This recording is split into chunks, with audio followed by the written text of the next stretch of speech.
Bem-vindos, queridos ouvintes, a uma jornada que nos transportará às terras coloniais de 1847, onde o valor de uma mulher era medido pela fineza de sua cintura e a submissão de seu coração. Esta é a história de Remédios Valdemar de Aguirre, uma alma que descobriu que a verdadeira nobreza não habita nos salões dourados, mas na coragem de reconstruir-se quando o mundo a abandona. Em tempos onde o amor era moeda de troca e a dignidade um luxo dos bem-nascidos, uma jovem herdeira transformou sua própria humilhação em solo fértil para o crescimento de outros corações feridos. Preparem-se para conhecer uma narrativa que sussurra verdades eternas, que a força reside nos marginalizados, que o amor verdadeiro se constrói em silêncios respeitosos e que às vezes é preciso perder tudo para encontrar quem realmente somos. De onde vocês estão nos assistindo? Comentem aqui embaixo e não se esqueçam de se inscrever no canal e deixar aquele like para que mais pessoas possam conhecer esta história tocante. Ano de 1847, terras do reino, proximidades do Palácio de Monterreal.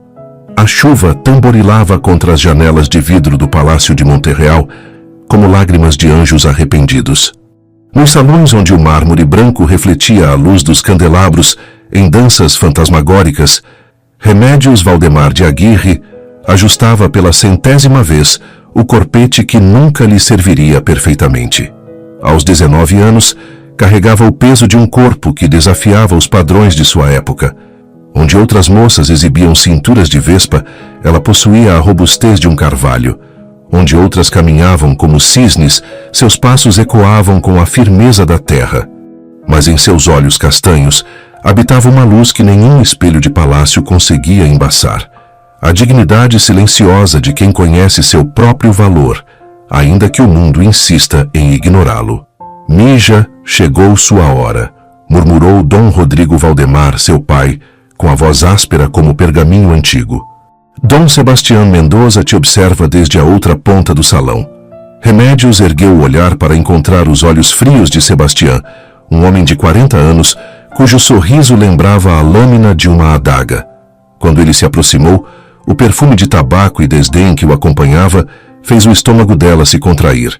Senhorita Valdemar. Ele fez uma reverência exagerada, seus olhos percorrendo o corpo dela como quem avalia gado no mercado. Que interessante escolha de traje. As palavras caíram como chumbo no ar. Remédios sentiu o calor subir pelo pescoço, mas manteve a cabeça erguida. Devo dizer, Dom Rodrigo, Sebastião se dirigiu ao pai, como se ela não estivesse presente, que sua filha seria mais útil carregando víveres para as tropas, ou talvez como escudo humano. Certamente não como esposa de um cavalheiro. O riso cruel ecoou pelo salão, seguido por murmúrios de aprovação de outros nobres. Remédios procurou os olhos do pai, esperando, suplicando, por algum sinal de defesa, alguma palavra de proteção. Mas Dom Rodrigo simplesmente virou o rosto, fingindo interesse em uma conversa distante. Naquele momento, algo se quebrou dentro do peito de Remédios. Não foi o coração. Esse, ela descobriria mais tarde, era feito de material mais resistente. Foi a ilusão de que pertencia àquele mundo dourado e frio. Quando a última nota da orquestra morreu no ar e os convidados se dispersaram como fumaça, Remédios subiu as escadas de mármore com os pés descalços, carregando nos braços os sapatos que machucavam como os olhares que recebera. O eco de seus passos soou como um tambor funeral para a jovem que havia sido. Que castigo o amanhecer lhe reservaria? O sol da manhã entrava pelas cortinas pesadas do salão nobre como dedos de luz hesitantes, iluminando poeira que dançava no ar como almas perdidas. Remédios foi convocada ainda de camisola, os cabelos soltos caindo sobre os ombros como uma cascata castanha. Dom Rodrigo Valdemar estava sentado atrás da mesa de mogno, cercado por 2 conselheiros cujos rostos ela não conseguia distinguir contra a luz da janela. Pareciam mais sombras do que homens, portadores de destinos alheios. Filha, a voz do pai cortou o silêncio como uma lâmina bem afiada. Sua presença nesta casa se tornou inconveniente. Remédios apertou os dedos na fita vermelha que pertencera à mãe. A única herança que lhe restava daquela mulher que morrera jovem demais, talvez por não suportar a frieza daqueles muros. Um escravo liberto, continuou Dom Rodrigo, salvou a vida do Visconde de Almeida. Como recompensa, oferecemos a ele uma propriedade nas terras reais e uma esposa. As palavras caíram como pedras em um poço profundo. Remedios sentiu o mundo inclinar-se sob seus pés. Você será essa esposa, ele declarou com a mesma indiferença com que ordenaria o abate de um animal. Considere-se afortunada por servir a algum propósito finalmente. Padre, ela sussurrou, a voz saindo como o vento através de folhas secas. Não há discussão. A carruagem partirá ao meio-dia. A governanta já arrumou suas coisas. Ele fez um gesto displicente com a mão, como quem espanta moscas. Talvez longe daqui você encontre algum valor. Remedios fechou os olhos e viu pela última vez o rosto da mãe em suas memórias de criança. Um sorriso doce que lhe contava histórias de princesas que não precisavam ser resgatadas, porque eram capazes de salvar a si mesmas. Quando saiu do salão, levou apenas a fita vermelha e um vestido simples. Não olhou para trás. Na carruagem que balançava pelas estradas de terra, Remedios observou as terras de sua infância desaparecerem como sonhos ao despertar. Não sabia que estava seguindo em direção ao reencontro consigo mesma. O que a aguardaria naquela casa de pedra nos confins do mundo conhecido? A casa emergia da terra como se sempre tivesse pertencido àquele lugar. Paredes de pedra beijadas pelo tempo, teto de barro que conversava com o céu, janelas pequenas que emolduravam a luz como quadros preciosos. Um jardim de flores secas estendia-se ao redor, resistindo à estação como soldados fiéis em seus postos. Quando a carruagem parou, Remedios desceu com pernas que tremiam mais pela incerteza do que pelo cansaço da viagem. O cocheiro depositou sua pequena bagagem na terra e partiu sem uma palavra, deixando-a sozinha diante daquele portal para o desconhecido. Foi então que ele apareceu. Cipriano emergiu da sombra da casa como uma estátua que ganhara vida. Alto, com a pele da cor do cobre polido e olhos que carregavam a profundidade de poços antigos, ele a observou em silêncio por um momento que pareceu suspenso no tempo. Remedios preparou-se para o desprezo, para o sorriso cruel, para a avaliação que se tornara tão familiar. Mas encontrou apenas serenidade. Bienvenida, ele disse simplesmente, a voz grave como o som de sinos distantes. Não havia posse em seu olhar, nem decepção. Apenas uma aceitação tranquila, como quem recebe a chuva que chegou na estação certa. Ele se aproximou e, com movimentos cuidadosos, pegou sua bagagem. A casa é pequena, mas tem espaço para 2 corações que sabem conviver com respeito. Remedios sentiu algo estranho se mover no peito, uma sensação que levou tempo para reconhecer como alívio. A casa por dentro respirava simplicidade e ordem. 2 habitações conectadas por uma cozinha, onde panelas de barro guardavam o aroma de comidas simples. Móveis de madeira escura, uma mesa onde alguém havia deixado flores silvestres, um tear no canto onde fios coloridos aguardavam pacientemente para se tornarem tecido. Você pode escolher seu quarto, Cipriano ofereceu, apontando para 2 portas. Aquele tem vista para o jardim da manhã, este para o pôr do sol. Era a primeira vez em sua vida que alguém lhe oferecia uma escolha. Remedios escolheu o quarto do pôr do sol, não sabendo ainda que escolhera também a direção onde cresceria sua nova vida. Naquela primeira noite, enquanto ouvia o vento sussurrar histórias para as pedras da casa, ela se perguntou que tipo de homem era aquele que a tratava como ser humano em vez de castigo ou prêmio. Que segredos aqueles olhos profundos guardavam? À madrugada encontrou Remedios já vestida, os pés descalços pisando com cuidado nas pedras frias do chão. O medo havia crescido durante a noite como erva daninha, sussurrando que aquela gentileza era apenas disfarce, que em breve viria a cobrança, a humilhação, a posse. Decidiu fugir. Saiu pela porta dos fundos, caminhando na direção das montanhas que se desenhavam como gigantes adormecidos contra o céu. Mas as pedras soltas do caminho traíram seus passos apressados, e ela caiu, ralando os joelhos e torcendo o tornozelo. Foi assim que Cipriano a encontrou, sentada entre as pedras, abraçando o próprio joelho machucado como criança perdida. «Hacia donde ibas tão temprano?» Ele perguntou sem julgamento na voz, apenas curiosidade genuína. «Para longe», ela murmurou, incapaz de erguer os olhos. Cipriano se ajoelhou diante dela e Remédios esperou as palavras duras, a reprimenda pelo desrespeito. Em vez disso, ele examinou delicadamente seu tornozelo inchado. «Puedo?» perguntou, e só depois que ela assentiu tocou o ferimento com dedos que conheciam a arte de curar. «Está torcido, mas não quebrado. Como tu, corazón, imagino». Carregou-a de volta para casa nos braços, como se ela não pesasse mais que uma criança. Na cozinha preparou uma bacia com água morna e ervas que cheiravam a montanha e alívio. «Por que morriste?» ela perguntou enquanto ele cuidava de seus ferimentos. Cipriano pausou, as mãos ainda segurando delicadamente seu pé machucado. «Porque me fuiste entregada, e eu no rechazo lo que la vida trae com respeto, pero tampoco retengo lo que desea partir». Ele ergueu os olhos, e neles Remédios viu uma tristeza antiga, cicatrizada, mas não esquecida. «Se decides quedar-te, será porque elegiste a ser-lo. Se partes, irás com mi bendición». Naquele momento, algo mudou no peito de Remédios. Não foi amor. Esse viria depois, crescendo devagar como as plantas do jardim. Foi algo mais raro, confiança. Durante os dias que se seguiram, Cipriano cuidou de sua febre com chás de ervas e histórias sussurradas sobre as montanhas. Nunca a tocou sem permissão. Nunca dormiu em sua presença, nunca exigiu gratidão ou submissão. Uma tarde, quando as crianças da aldeia trouxeram flores silvestres e as depositaram na soleira da porta, Remédios compreendeu que aquele homem era respeitado por sua bondade, não temido por sua força.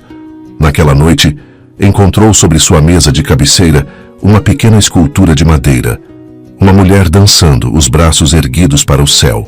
Na base, gravado com cuidado artesanal, corpo grande, alma imensa. Remédios segurou a escultura contra o peito e chorou pela primeira vez desde que chegara, não de dor, mas de reconhecimento. Que outros tesouros aquela casa humilde guardava? Foi ao limpar o pequeno quartinho dos fundos, onde Cipriano guardava ferramentas e sementes, que Remédios encontrou a caixa. Escondida atrás de um baú de madeira carcomida, ela era pequena e simples, mas suas mãos tremeram ao tocá-la, como se pressentissem o peso das revelações que guardava. Dentro, envolto em seda amarelada pelo tempo, estava um retrato a óleo de uma jovem mulher. Os cabelos dourados caíam sobre ombros delicados, os olhos azuis pareciam presos em uma tristeza eterna. E o sorriso, aquele sorriso que Remédios conhecia desde criança. Constanza, sussurrou para o silêncio do quartinho. Era sua prima, filha de Dom Evaristo Villa-Lobos, irmão do duque.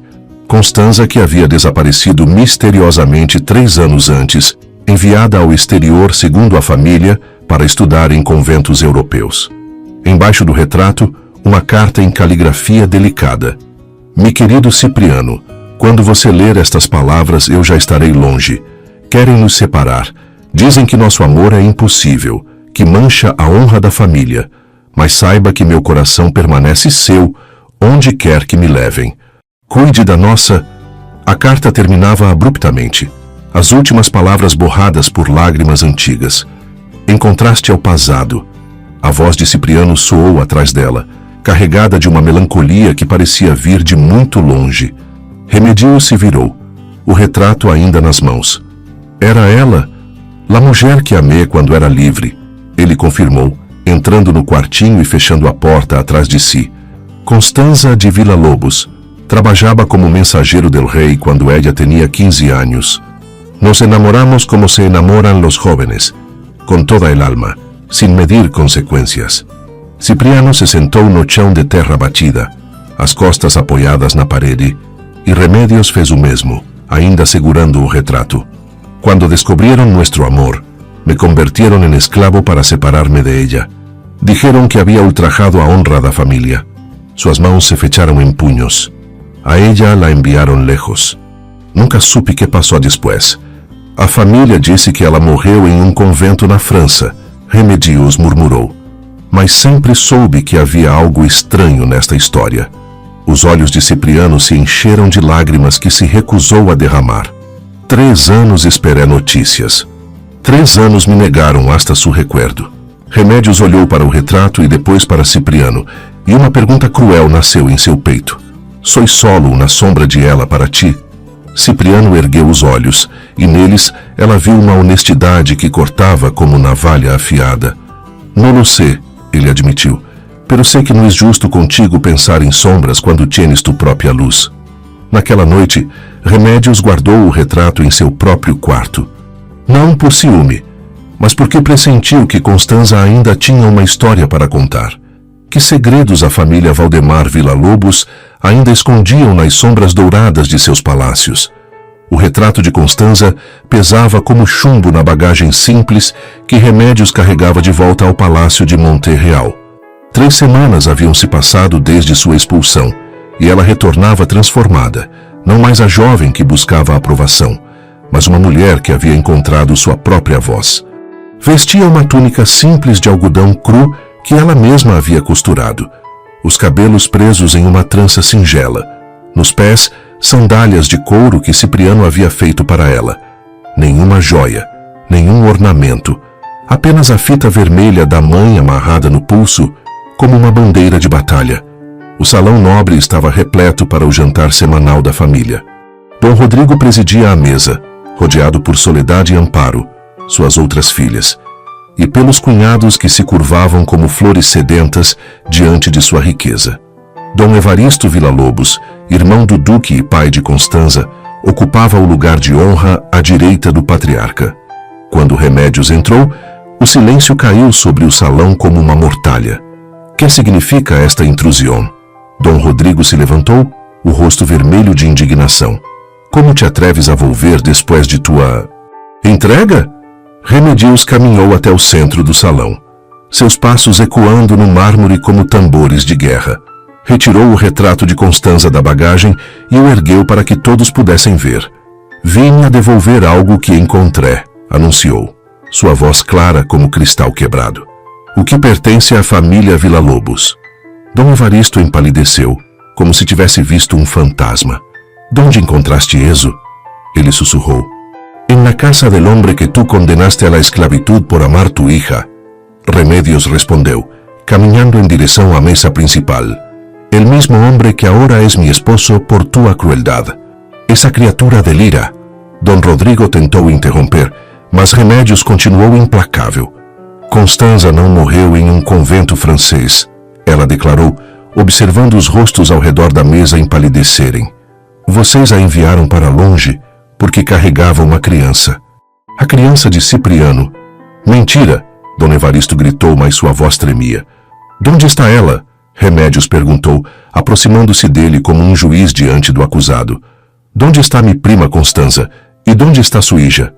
O silêncio que seguiu foi ensurdecedor. Remédios viu nos olhos dos presentes o reconhecimento da verdade, a culpa que haviam carregado como pedras nos peitos. Constanza murió. Dom Evaristo finalmente sussurrou. Murió en el parto, en una casa distante. La niña... ¿Qué pasó con la niña? Remédios insistiu. Está en un convento en las montañas. Remédios sentiu o mundo inclinar-se sob seus pés, mas permaneceu firme.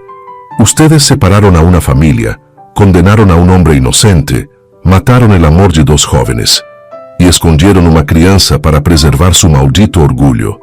Ela olhou ao redor da mesa, vendo finalmente aqueles rostos pelo que realmente eram, máscaras douradas sobre corações vazios. Eu não sou una Valdemar, declarou tirando a fita vermelha do pulso e depositando-a sobre a mesa. E graças a Deus já não necessito serlo. Virou-se para partir, mas a voz trêmula de Dom Evaristo a deteve. Que vas a hacer? Remédios olhou por cima do ombro, um sorriso triste nos lábios. Vou a reunir a uma família que ustedes destruyeron. Saiu do palácio, caminhando ao lado de Cipriano, que a havia esperado do lado de fora como havia prometido. Não olharam para trás. Que reencontro os aguardava nas montanhas distantes. O convento de Santa Clara se aninhava entre as montanhas como um ninho de andorinhas, suas paredes brancas contrastando com o verde escuro dos pinheiros que o protegiam dos ventos. O sino da capela soava a hora terça, quando Remigius e Cipriano chegaram, após 2 dias de viagem por trilhas que pareciam subir em direção ao próprio céu. Madre Josefina os recebeu no pátio interno, onde rosas brancas cresciam entre as pedras como pequenos milagres. Era uma mulher de olhos bondosos, que pareciam ter visto muitas histórias de dor transformadas em paz. Sabia que algum dia alguém vendria por ela.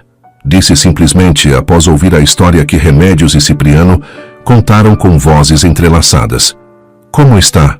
Cipriano perguntou, e Remigius percebeu como suas mãos tremiam imperceptivelmente. Es una niña especial. Tiene los ojos de la madre, pero la serenidad que solo se encuentra en quienes nacen para curar las heridas del mundo. Madre Josefina os guiou a través de corredores silenciosos, onde a luz filtrada pelas janelas criava padrões dourados no chão de pedra. Chegaram a um jardim interno onde crianças órfãs brincavam sob a supervisão de freiras jovens. Esperança, chamou a madre. Uma menina de 8 anos se virou, e Remigius sentiu o coração parar. Os cabelos castanhos caíam em ondas sobre os ombros, exatamente como no retrato de Constanza. Mas foram os olhos que confirmaram toda a verdade, azuis como o céu de verão, carregando uma sabedoria antiga demais para aquele rosto infantil. Madre, estes são os visitantes que usted mencionou? Esperança perguntou, aproximando-se com passos confiantes. Cipriano se ajoelhou diante dela, as lágrimas finalmente vencendo a resistência que mantivera por 8 anos. Esperança, ele sussurrou. Soy el hombre que amó a tu madre. A menina o estudou com olhos penetrantes, depois estendeu a mão pequena e tocou seu rosto. Madre Josefina me dijo que minha mãe tinha um coração muito grande e que el hombre que la amaba tinha manos que sabiam construir coisas bellas. Ela olhou para as mãos calejadas de Cipriano. ¿Estas son las manos? Sí, mi niña. Esperanza então se virou para Remedios. ¿Y tú quién eres? Soy la mujer que aprendió a amar o homem que amó tu madre. Remedios respondeu a voz embargada. Entonces, eres parte de mi familia também. Naquela tarde, os 3 se sentaram na horta do convento, enquanto Esperança contava sobre sua vida entre as irmãs, sobre como aprendera a ler nas estrelas e a plantar esperança em terra árida. Madre Josefina havia se encarregado de preservar a memória de Constanza, contando à criança histórias sobre uma mãe corajosa que amara com toda a alma. «Puedo ir-me com ustedes?» Esperança perguntou quando o sol começou a se pôr. «Solo si quieres», Cipriano respondeu. «Esta será sempre tu decisão». A menina olhou para o convento que havia sido seu lar, depois para os 2 adultos que aguardavam sua resposta, como quem aguarda o veredito de um juiz. «Quero conhecer a casa onde minha madre foi feliz», ela disse finalmente. Na manhã seguinte, quando partiram do convento, Esperança carregava apenas uma boneca de pano e um pequeno caderno onde escrevia suas orações. Mas levava também algo infinitamente mais precioso: a possibilidade de uma família reunida pelas mãos do amor. Que nova vida os esperava na casa de pedra? 2 anos haviam transformado a casa de pedra em algo que nenhum dos 3 havia imaginado possível. O que começara como um lar para 3 almas feridas se convertera em um farol para todas as mulheres que a sociedade havia descartado como objetos quebrados. O jardim agora florescia em círculos concêntricos ao redor da casa, rosas que Esperança plantara em memória da mãe, ervas medicinais que Remedios cultivava para curar feridas visíveis e invisíveis, vegetais que Cipriano semeava com a paciência de quem entende que toda colheita tem seu tempo. Foi Mercedes quem chegou primeiro, uma jovem de 16 anos, expulsa da corte por engravidar sem casamento. Chegou na madrugada, ensopada pela chuva e tremendo de medo, carregando apenas a vergonha que outros haviam colocado sobre seus ombros. «Há lugar para mim aqui?» Ela perguntou, a voz quebrando como galho seco. «Sempre há lugar», Remedios respondeu, envolvendo-a em um chale quente. «Aqui nós não perguntamos de onde você vem, apenas para onde quer ir». Mercedes foi seguida por Dolores, uma viúva de 40 anos que os filhos haviam abandonado por considerá-la um fardo caro. Depois veio Catalina, órfã que envelhecera demais para o orfanato, mas não encontrara lugar no mundo dos adultos. Uma a uma chegaram como folhas trazidas pelo vento e uma a uma encontraram raízes. A casa cresceu. Cipriano construiu novos quartos com pedras que as próprias mulheres ajudavam a carregar das montanhas. Remédios ensinou-lhes a costurar não apenas tecidos, mas também suas próprias vidas despedaçadas.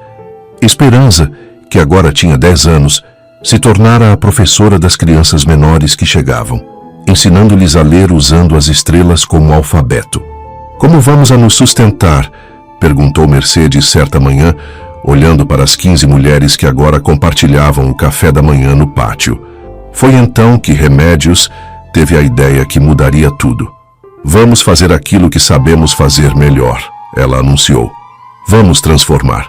Estabeleceram uma oficina de costura onde criavam roupas simples mas belas, bordadas com fios que contavam histórias de superação.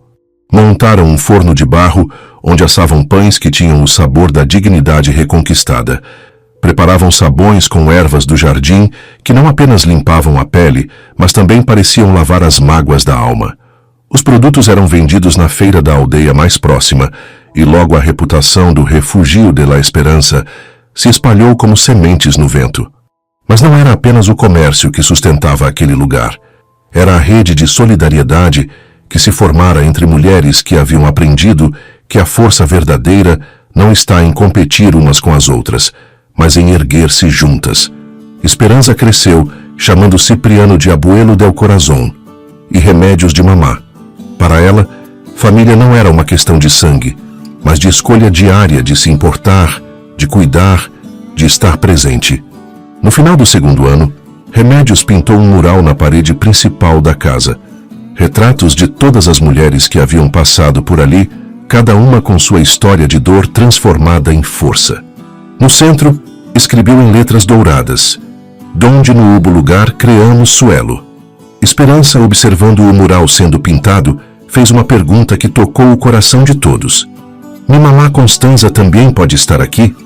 Naquela noite, Remédios adicionou o retrato de Constanza ao mural, não como memória de dor, mas como símbolo de que o amor verdadeiro nunca morre.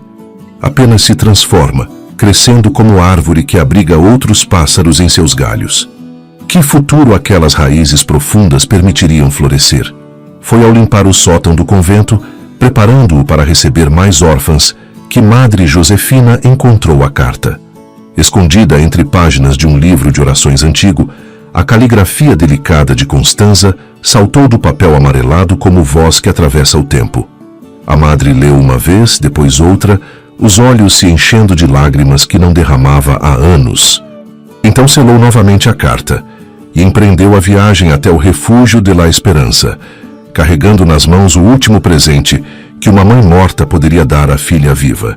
Chegou numa tarde de outubro, quando as folhas douradas dançavam no ar como confetes de celebração.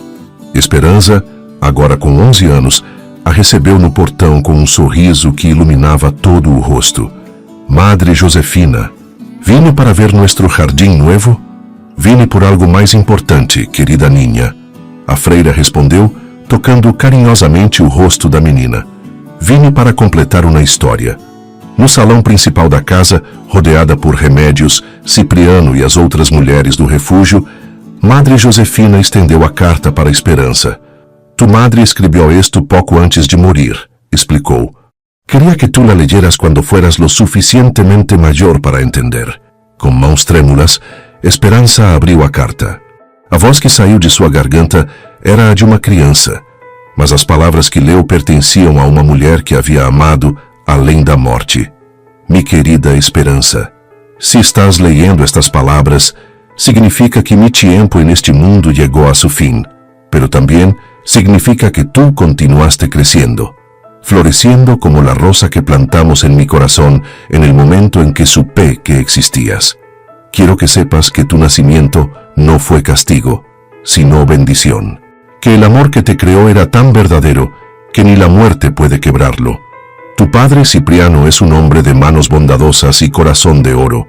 Si la vida los reúne, sabrás reconocerlo por la forma como mira a las plantas antes de regarlas, con el mismo cuidado con que un día me miró. No permitas que nadie te diga que eres fruto de pecado.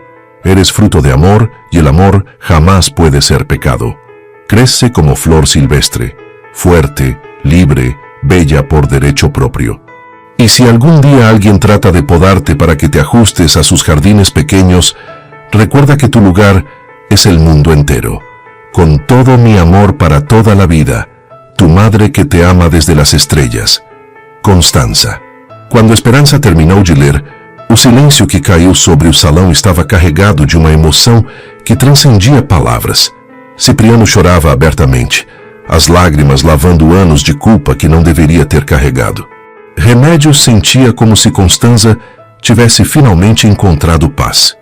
Puedo plantar rosas amarillas em seu honor? Esperança perguntou, dobrando cuidadosamente a carta. Podemos plantar um jardim inteiro, Cipriano respondeu, envolvendo-a nos braços. Naquela noite, as 3 gerações de amor se sentaram no jardim sob as estrelas. Esperança contou sobre seus sonhos de se tornar professora, de ensinar outras crianças que família é o que construímos com carinho. Cipriano falou sobre como o amor de Constanza havia se multiplicado através de Esperança e das mulheres do refúgio. Remédios guardou silêncio, mas seu coração estava repleto. Ela havia encontrado seu lugar não como substituta de ninguém, mas como a mulher que escolhera amar e ser amada em retorno. Sabem que é o mais extraordinário? Esperança disse, olhando para as estrelas. Minha mãe sabia que eu iba a ser feliz. Confiava em que o amor iba a encontrar la maneira. E o amor havia encontrado, transformando uma casa de pedra em lar, uma família quebrada em família escolhida, 3 corações feridos em uma fonte de cura para outros. Que legado aqueles anos de amor construído com cuidado deixariam para o mundo? Passaram-se 3 anos desde a chegada da carta de Constanza, e o refúgio de La Esperança havia se tornado lenda sussurrada entre as mulheres rejeitadas de todo o reino. Chegavam cartas de lugares distantes pedindo socorro, orientação, simplesmente um lugar onde existir com dignidade. Remédios, agora com 25 anos, tinha as mãos marcadas pelo trabalho e os cabelos tocados por alguns fios prateados precoces. Mas seus olhos brilhavam com uma luz que não existira nos salões dourados de sua juventude, a luz de quem havia encontrado seu propósito. Uma manhã de inverno, quando a geada pintava o jardim de cristal, chegou uma carta diferente. O selo era da corte e a caligrafia familiar demais. És de Soledad, Remédios murmurou, reconhecendo a letra de sua irmã. Querida Remédios, espero que esta carta te encontre em paz. He escuchado histórias sobre tu trabalho en las montañas. Papá diz que eres uma desgracia para o nome da família, mas eu penso diferente. Mi casamento com Dom Fernando está marcado para la primavera, e eu tenho medo, Remédios. Miedo de me convertir en una de esas esposas que desaparecen dentro de sus propios vestidos de seda. Hay lugar para mí en tu mundo, hermana. Con amor y vergüenza por los años de silencio, Soledad. Remédios leu a carta 3 vezes antes de mostrar para Cipriano e Esperança. O conselho que recebeu foi unânime. O refúgio está aqui para todas as mulheres que necessitam encontrar-se. A resposta de Remédios foi breve, mas calorosa. Aqui há lugar para todas as que elegem a liberdade sobre as cadenas douradas. Te esperamos. Soledad chegou em uma carruagem simples, vestindo roupas de camponesa que não conseguiam esconder os gestos delicados de quem havia sido criada entre sedas. Trazia apenas uma pequena bagagem e olhos assustados como os de animal acuado. Te arrepientes de haver vindo? Remédios perguntou no primeiro dia, vendo a irmã observar com curiosidade, misturada com espanto, a vida simples do refúgio. Me arrepiento de não haver vindo antes, Soledad respondeu, observando Esperança ensinar as crianças menores a trançar flores para fazer coroas. Nunca vi ninhos tão felizes. Eis porque aqui ninguém lhes disse que a felicidade é um luxo que devem merecer, explicou Remédios. A adaptação de Soledad foi surpreendentemente rápida. Descobriu talento para arranjos florais e logo estava criando buquês que as noivas da aldeia disputavam. Mais importante, descobriu que sua voz, tanto tempo silenciada, tinha opinião sobre quase tudo. Sabes que é o que mais me gusta aqui? Ela contou a Remédios uma noite, enquanto bordavam à luz de velas. Nadie me pergunta se estou comportando-me apropriadamente. Posso simplesmente ser. Mas a chegada de Soledad trouxe consequências. Dom Rodrigo Valdemar enviou homens para trazer de volta a filha sequestrada. Encontraram as portas do refúgio abertas e Soledad costurando no pátio, cantando uma canção que não entoava desde criança. Vine por minha própria vontade, ela disse aos emissários, e permaneço por minha própria escolha. Tu padre exige que regreses, insistiu o capitão. Mi padre pode exigir-lo que quiera. Eu já não sou propriedade de nadie. Os homens partiram de mãos vazias, mas Remédios sabia que aquilo era apenas o começo. Dom Rodrigo não aceitaria facilmente a rebelião de duas filhas. Naquela noite, reuniu todas as mulheres do refúgio no salão principal. Pode ser que venham tempos difíceis, ela anunciou. Quienes queiram partir, podem hacerlo sem julgamento. Uma a uma, as mulheres se levantaram, mas não para partir, para formar um círculo ao redor de Remédios e Soledad. Aqui aprendimos que a família se elige, disse Mercedes, agora mãe de uma criança de 2 anos, que crescia livre entre as flores. E nós elegimos quedar-nos juntas. Que tempestade se formava no horizonte dourado dos palácios. A tempestade chegou numa manhã de abril, quando as rosas de esperança desabrochavam em homenagem à memória de Constanza. Não foi uma tempestade de chuva e vento, mas de cavalos e armaduras, de homens enviados por Dom Rodrigo Valdemar com ordens de trazer de volta as propriedades da família e dissolver o antro de rebelião que suas filhas haviam criado. Capitão Mendoza, primo distante de Dom Sebastián, aquele que havia humilhado Remédios anos antes, liderava os 20 homens que cercaram a propriedade ao amanhecer. «Mujeres del refúgio!» gritou. «Por ordem del senhor Dom Rodrigo Valdemar, esta propriedade será dissuelta e seus ocupantes dispersadas.» Remédios saiu para o pátio principal, seguida por Cipriano e Esperança. Atrás deles, em silêncio digno, caminharam as 32 mulheres que agora chamavam aquele lugar de lar. Com que autoridade? Remédios perguntou, a voz firme como as pedras da casa. Com a autoridade da lei que diz que mulheres sem marido não podem possuir propriedades. Mendoza respondeu, exibindo um documento com selos oficiais.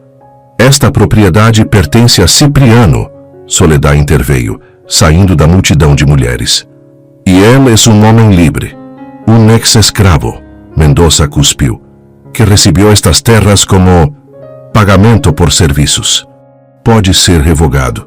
Foi então que Esperança, com seus 14 anos e a sabedoria de quem havia crescido entre mulheres fortes, deu um passo à frente. E ó, perguntou, a voz clara como cristal, com que autoridade vocês podem deslocar-me de minha casa? Eres uma criança bastarda, Mendoza respondeu cruelmente. No tienes derechos. Sou hija de Constanza de Villalobos, Esperança respondeu, erguendo um documento que mantinha escondido desde que chegara ao refúgio. E esta é sua última vontade, reconhecendo-me como herdeira de suas propriedades pessoais. O silêncio que caiu sobre o pátio foi ensurdecedor. Madre Josefina havia guardado aquele documento por anos, esperando o momento certo para entregá-lo. Segundo a lei, Esperança continuou, como herdeira Villalobos eu posso designar tutores para administrar meus bens até que eu alcance a maioria de idade. Designo a Remédios Valdemar de Aguirre e Cipriano como meus tutores. Capitão Mendoza empalideceu. A família Villalobos tinha títulos mais antigos que os Valdemar, e desafiar a vontade de uma herdeira Villalobos era terreno perigoso. Isto requer verificação, ele gaguejou. Então verifiquem, Remédios disse dando um passo à frente. Mas enquanto verificam, estas mulheres permanecem bajo minha proteção. E bajo la minha, adicionou uma voz que fez todos se virarem. Dom Evaristo Villalobos havia chegado silenciosamente, montado em um cavalo branco, acompanhado apenas por um escudeiro. O homem que havia perdido Constanza para sua própria crueldade, agora observava a filha dela com olhos onde a dor antiga havia se transformado em algo parecido com redenção. Tio, Esperança sussurrou. Minha querida sobrinha, ele respondeu, desmontando e caminhando em direção a ela. Vine para reconhecer formalmente tus direitos e para pedir perdão por os anos perdidos. Estendeu para Esperança uma caixa pequena. Dentro, um anel com o selo dos Villa-Lobos. Tu madre queria que tu vieras isto quando fueras lo suficientemente maior para entender su peso. Esperança colocou o anel e ele se ajustou perfeitamente em seu dedo. Quando ergueu a mão, a luz do sol fez o selo brilhar como estrela. Como representante da família Villa-Lobos, Don Evaristo declarou voltando-se para Capitão Mendoza. Declaro que estas terras e todas as pessoas bajo sua proteção estão bajo a jurisdicção familiar.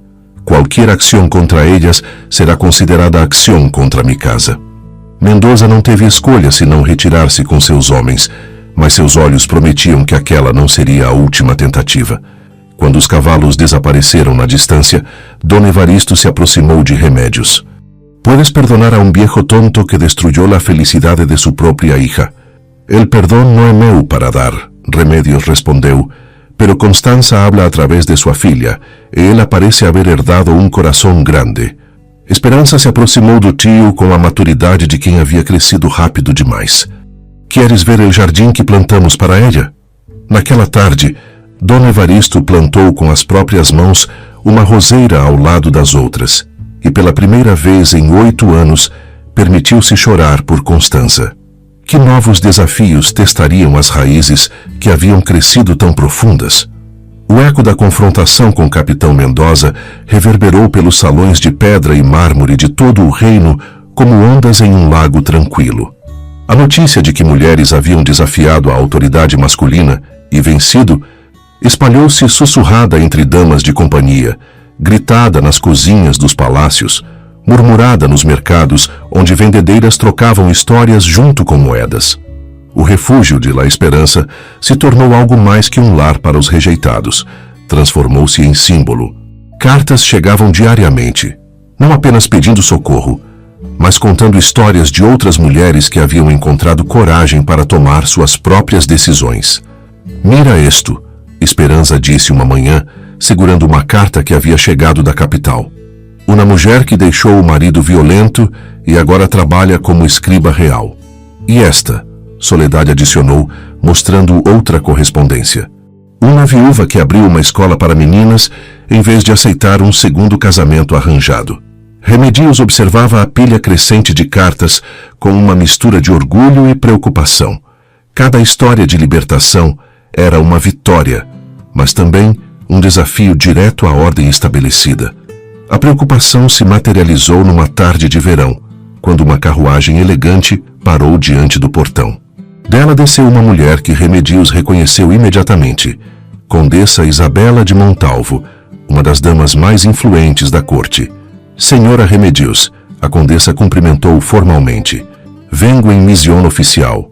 No salão principal, rodeada pelas mulheres do refúgio que se recusaram a se dispersar, Isabela de Montalvo entregou um documento lacrado. O rei recebeu queixas sobre as atividades desta casa, ela anunciou. Dizem que vocês estão incitando rebelião entre as mulheres do reino. Que classe de rebelião? Remédios perguntou calmamente. La rebelião de pensar que podem eleger seus próprios destinos, Isabela respondeu, e algo em sua voz sugeria que ela não desaprovava completamente a ideia. E que propõe o rei? Uma investigação. Se comprovado que suas atividades são inofensivas, podem continuar. Se a ameaça ficou suspensa no ar, como nuvem de tempestade. Foi então que Esperança, agora com 15 anos e toda a dignidade de sua linhagem, se levantou. Condessa Isabela, ela disse, como herdeira Villa-Lobos, solicito audiência com Sua Majestade para explicar pessoalmente nossas atividades. Isabela piscou surpresa. Uma audiência, tu? Minha família tem servido a coroa por gerações. Tenho direito a ser escutada. A condessa olhou ao redor do salão, para as mulheres de faces serenas que haviam encontrado paz em suas próprias escolhas, para as crianças que cresciam livres de vergonha, para os jardins que floresciam através das janelas. Concederei-lhe a audiência, ela disse finalmente, pero deve estar consciente de que muchos na corte la consideram perigosa. Perigosa? Remédios perguntou. Sim. Uma jovem que prova que as mulheres podem prosperar sem necessitar aproval masculina é a coisa mais perigosa que podem imaginar. Naquela noite, enquanto planejavam a viagem à capital, Cipriano tomou as mãos de Remédios. ¿Estás segura de esto? Nunca estive mais segura de nada, ela respondeu. Comenzamos algo aqui, Cipriano. Algo que pode cambiar a vida de muitas mulheres. Não podemos parar agora. Entonces iremos juntos. Ele disse simplesmente. Juntos, concordou Esperança. Juntas, todas as mulheres do refúgio disseram em uníssono. Na manhã da partida, elas se vestiram com as roupas mais belas que haviam costurado, não para impressionar, mas para mostrar que dignidade e beleza não precisam vir acompanhadas de submissão. Que recepção encontrariam nos salões dourados, onde tudo havia começado? O Palácio Real erguia-se contra o céu como uma montanha de mármore e orgulho, suas torres tocando as nuvens em arrogância eterna. Remédios havia estado ali apenas uma vez, anos antes, quando ainda era considerada adequada para tais ambientes. Agora retornava não como suplicante, mas como representante de uma causa maior que ela mesma. A comitiva do Refúgio de la Esperança causou tumulto desde o momento em que chegou. Esperança, vestindo um vestido azul simples mas elegante e portando o anel dos Villa-Lobos, caminhava com a confiança de quem conhece seu valor. Remédios, em um vestido de linho branco que ela mesma havia bordado com flores douradas, irradiava a serenidade de quem havia encontrado sua paz interior. Cipriano, com roupas simples mas impecáveis, representava a dignidade do homem que havia sido escravizado, mas nunca derrotado. Atrás deles, 10 das mulheres do refúgio caminhavam em formação silenciosa. Mercedes com sua criança no colo, Soledade com os olhos brilhando de determinação, Dolores com a sabedoria dos anos marcada em seu rosto sereno. O salão do trono estava repleto de nobres que sussurravam entre si como abelhas inquietas. Remédios reconheceu alguns rostos. Dom Sebastião Mendoza, que a havia humilhado anos antes, agora a observava com uma mistura de curiosidade e desprezo. Capitão Mendoza, ainda ressentido pela derrota no refúgio, e numa surpresa que fez seu coração acelerar, Dom Rodrigo Valdemar, seu pai, de pé entre os conselheiros reais. O rei Dom Afonso III, um homem de 50 anos com olhos penetrantes, recebeu-as em silêncio. Quando finalmente falou, sua voz ecoou pelo salão como tambor de guerra. Esperança de Villa-Lobos, ele disse, fomos informados de que usted lidera uma empresa questionável em nossas terras.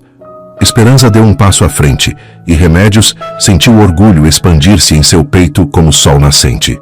Majestade, a jovem respondeu, lidero uma casa onde mulheres encontram dignidade através do trabalho honesto e apoio mútuo.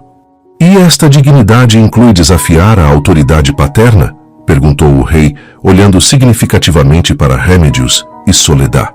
Inclui reconhecer que a dignidade é um direito, no una concession, Esperança respondeu sem hesitar. Um murmúrio percorreu o salão como vento através das folhas. Habla com audácia para alguém de sua idade, observou o rei. Hablo com a honestidade de quem cresceu vendo mulheres transformar dor em força, majestade. Foi então que Remédios pediu permissão para falar. Majestade, ela começou, sua voz clara apesar dos nervos. El Refúgio de la Esperança não ensina rebelião, ensina responsabilidade. Nossas mulheres trabalham, pagam impostos, criam filhos que serão cidadãos úteis ao reino. Que mal há nisso? É o mal, Dom Afonso respondeu. Está em criar precedentes. Se as mulheres começam a pensar que podem elegir seus destinos, onde terminará esta liberdade? Terminará em um reino mais forte, Esperança interveio, porque um reino é tanto mais forte quanto mais de seus cidadãos podem contribuir plenamente. O silêncio que seguiu foi tenso como corda de violino, prestes a arrebentar. E que dizem vocês a isso? O rei perguntou ao salão em geral. Para surpresa de todos, foi Dom Evaristo Villa-Lobos quem se levantou. Majestade, ele disse, minha sobrinha habla verdade. Em minhas propriedades, as famílias administradas por mulheres são as mais prósperas. A responsabilidade não conhece gênero. E usted, Dom Rodrigo? O rei se dirigiu ao pai de Remédios. Que diz sobre suas filhas rebeldes? Dom Rodrigo Valdemar permaneceu em silêncio por um momento que pareceu eterno. Quando falou, sua voz carregava algo que Remédios levou tempo para reconhecer como orgulho. Majestade, ele disse lentamente, criei filhas que têm coragem de defender suas convicções. Se isso é rebelião, então talvez nossas convicções necessitaram revisão. O salão explodiu em murmúrios chocados. O rei ergueu a mão para restaurar o silêncio. Esperança de Villa-Lobos, ele disse finalmente, sua empresa continuará operando, mas bajo condições. Será supervisionada por representantes da coroa e suas atividades serão reportadas mensalmente. E se nos recusamos? Esperança perguntou. Dom Alfonso sorriu pela primeira vez. Então confirmaremos que são tão perigosas quanto dizem. Naquela noite, em suas habitações no palácio, as mulheres do refúgio celebraram uma vitória que era apenas o começo. Que sementes aquela audiência havia plantado nos corações das mulheres que a presenciaram? Ano de 1865, 18 anos depois. As montanhas haviam presenciado muitas estações desde aquela primeira audiência real, e o refúgio de La Esperança crescera além dos sonhos mais audaciosos de seus fundadores. O que começara como uma casa simples de pedra, agora se estendia como uma pequena aldeia com oficinas, escolas, jardins que pareciam tocar o horizonte. Remédios, aos 37 anos, tinha os cabelos completamente prateados, mas os olhos ainda brilhavam com a mesma determinação que a havia sustentado em seus dias mais sombrios. Suas mãos, marcadas pelos anos de trabalho, eram também as mãos que haviam bordado a liberdade na vida de centenas de mulheres. Esperança, agora uma mulher de 26 anos, havia se tornado professora e administradora do refúgio.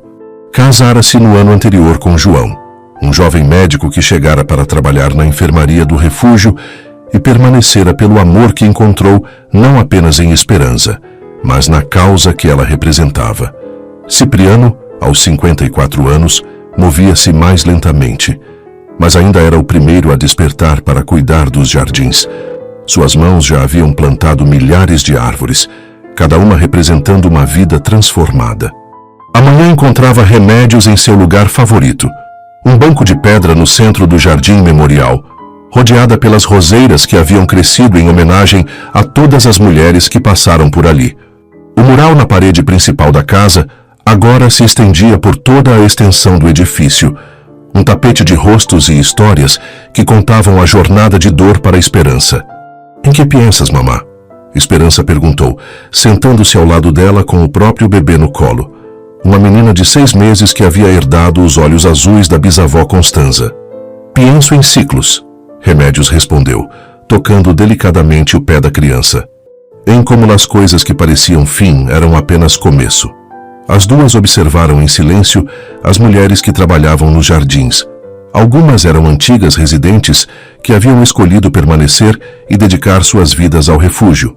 Outras eram visitantes que vinham aprender as técnicas de cultivo e autossuficiência para levar às suas próprias comunidades.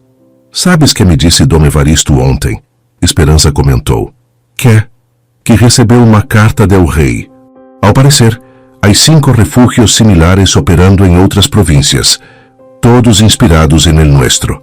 Remédios sorriu. Las semillas sempre encontram solo fértil.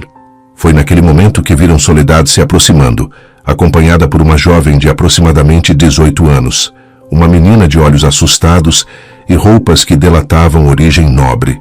Remédios, Soledad chamou. Alguém aqui necessita conhecer nossa história. A jovem se aproximou timidamente. Senhora, me dijeron que usted também foi entregada como castigo. Remédios estudou o rosto da menina e viu nele sua própria história refletida. Como te llamas? Carmen de Mendoza. Mendoza? Esperança perguntou, franzindo o senho. Sou nieta del capitán Mendoza, a jovem confessou, as lágrimas começando a cair. Minha família me envia aqui porque me niego a casar-me com el hombre que eligieron. Remédios se levantou e estendeu a mão para Carmen. Aqui não importa de onde vienes, só importa hacia donde queres ir. Carmen olhou ao redor, para os jardins onde mulheres trabalhavam cantando, para as crianças que brincavam livres entre as flores, para os rostos serenos que haviam encontrado paz em suas próprias escolhas. Quero aprender a ser livre, ela sussurrou. Entonces, Remedios disse envolvendo-a em um abraço materno. Bem-vinda ao lugar onde as mulheres aprendem que a liberdade não se mendiga, se cultiva. Naquela tarde, Remedios escreveu em seu diário, um hábito que mantinha há anos para preservar a história do refúgio. Hoje chegou Carmen, e com ela a prova de que nossa história se repete, mas agora com final diferente. Que foram estes anos? Um jardim onde plantamos dignidade e colhemos esperança. Cada mulher que passa por aqui lleva consigo semillas para plantar en otros lugares. Fui dada como castigo, pero elegí quedarme y en eso vencí. No vencí a otros, vencí al miedo, a la vergüenza, a la idea de que meu valor dependía da aproval alheia. Constanza, si puedes ver desde las estrellas, sabe que su hija cresceu forte e libre. Cipriano, mi compañero de toda a vida, sabe que o amor que compartimos não foi construído sobre necessidade, pero sobre elección diária de cuidar um del outro. E aqui, neste lugar que começou como prisão e se converteu em lar, seguimos plantando semillas de esperança, porque aprendimos que o amor verdadeiro não se toma, se cultiva, e que a família verdadeira não nasce, se elige. As flores que plantamos seguirão florescendo muito depois que nossas mãos já não puedan regá-las. E esse, perhaps, é o maior milagre de todos, que o amor se multiplica quando se comparte. Quando o sol se pôs naquela noite, pintando as montanhas de dourado e rosa, 4 gerações de amor se reuniram no jardim. Cipriano, contando histórias para os netos de coração, Remedios, ensinando Carmen a bordar suas primeiras flores, Esperança, ninando sua filha com canções que Constanza uma vez cantara, e todas as mulheres do refúgio, unidas pelo fio invisível da dignidade reconquistada. O vento que soprava pelas montanhas carregava o perfume das rosas e o eco de risadas, o som da liberdade que havia aprendido a crescer em solo, cultivado com amor, paciência e a crença inabalável de que toda mulher merece escolher seu próprio destino. Onde não havia lugar, criamos solo. Onde não havia esperança, plantamos amor. E onde o mundo via castigo, nós vimos oportunidade de começar novamente.